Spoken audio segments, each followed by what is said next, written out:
আমেরিকায় বাচ্চা হওয়ার সময় নর্মাল ডেলিভারি খরচ পড়ে 10 থেকে 15 লক্ষ টাকা। সিজারিয়ান হলে বিল 30 লক্ষের কোটায় পৌঁছে। আসসালামু আলাইকুম। আজকের ভিডিওতে আমরা ব্যাখ্যা করব আমেরিকায় চিকিৎসা সেবা কতটা ব্যয়বহুল এবং মানুষ এটা কিভাবে বহন করে এবং সম্প্রতি ঘটে যাওয়া একটা ঘটনা নিয়ে। চলুন শুরু করা যাক। আমেরিকার চিকিৎসা সেবা কতটা ব্যয়বহুল একটু উদাহরণ দেওয়া যাক। নর্মাল ডাক্তার ভিজিট বাংলাদেশি টাকায় 10 থেকে 30 হাজার টাকা পর্যন্ত। কোনো কারণে ইমার্জেন্সি রুমে নিতে হলে বিল আসবে 1.5 থেকে 2.5 লক্ষ টাকা। হাসপাতালে থাকা লাগলে বিল 5 লক্ষ থেকে 30 লক্ষ টাকা আসতে পারে। বাচ্চা হওয়ার সময় নর্মাল ডেলিভারির খরচ পড়ে 10 থেকে 15 লক্ষ টাকা। সিজারিয়ান হলে 30 লক্ষ টাকায় টেকতে পারে। অ্যাপেন্ডিক্স রিমুভাল সার্জারির মতো বেসিক সার্জারির বিল আসে 30 লক্ষ টাকা। তো এত ব্যয়বহুল চিকিৎসার ব্যয় মানুষ বহন করে কীভাবে? সহজ কথায় বলতে গেলে হেলথ ইন্স্যুরেন্সের মাধ্যমে। মানুষ ইন্স্যুরেন্স কোম্পানিগুলোতে প্রতি মাসে একটা অ্যামাউন্টের টাকা জমা রাখে, যাকে বলে প্রিমিয়াম। যখন কারো চিকিৎসা বিল দেওয়া লাগে তখন সে ইন্স্যুরেন্স ক্লেম করতে পারে। তাও ইন্স্যুরেন্স কোম্পানিগুলো যে পুরো ব্যয় বহন করে তাও না। শুরুতে ক্লায়েন্টকে ব্যয়ের একটা অংশ নিজেরই বহন করতে হয়, তারপর ইন্স্যুরেন্স কোম্পানি টোটাল খরচের একটা অংশ দিয়ে দেয়। এখন এই ইন্স্যুরেন্স কোম্পানিগুলোর মধ্যে সবচেয়ে বড় খেলোয়াড় হলো ইউনাইটেড হেলথ গ্রুপ। প্রায় 4.5 কোটির বেশি মানুষ এই কোম্পানি থেকে হেলথ ইন্স্যুরেন্স নেয়। তাদের টোটাল রেভিনিউ হলো $371 বিলিয়ন। আর গত বছর তাদের ইনকাম ছিল প্রায় $32 বিলিয়ন। এখন প্রশ্ন আসতে পারে, এরা এত টাকা ইনকাম করে কিভাবে? এই ইউনাইটেড হেলথ কেয়ার ক্লায়েন্টদের ক্লেম রিজেক্ট করার জন্য কুখ্যাত। তাদের ক্লেম রিজেক্ট করার হার 32%, যা ইন্ডাস্ট্রি অ্যাভারেজের প্রায় ডাবল। মানে মাসের পর মাস মানুষ এই কোম্পানিতে প্রিমিয়াম হিসেবে টাকা দিয়ে যায়, আর যখন তাদের জীবন মরণ অবস্থায় চিকিৎসার দরকার হয় তখন নানা রকম ছুতো দেখিয়ে এই কোম্পানি তাদের ইন্স্যুরেন্সের টাকা দিতে অস্বীকৃতি জানায়।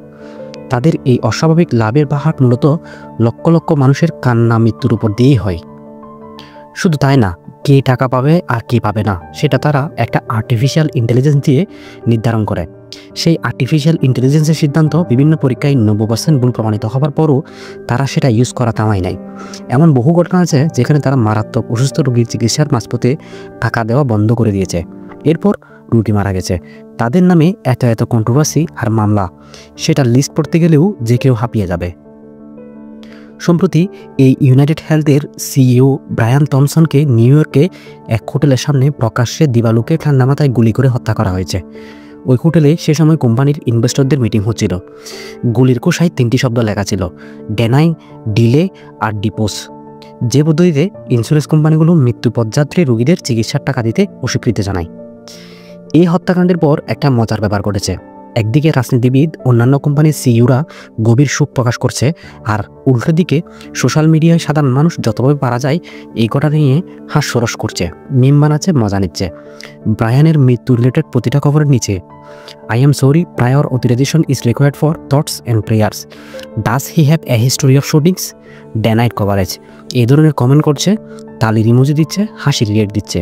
মিম পেজগুলোতে তো মাথা খারাপ অবস্থা।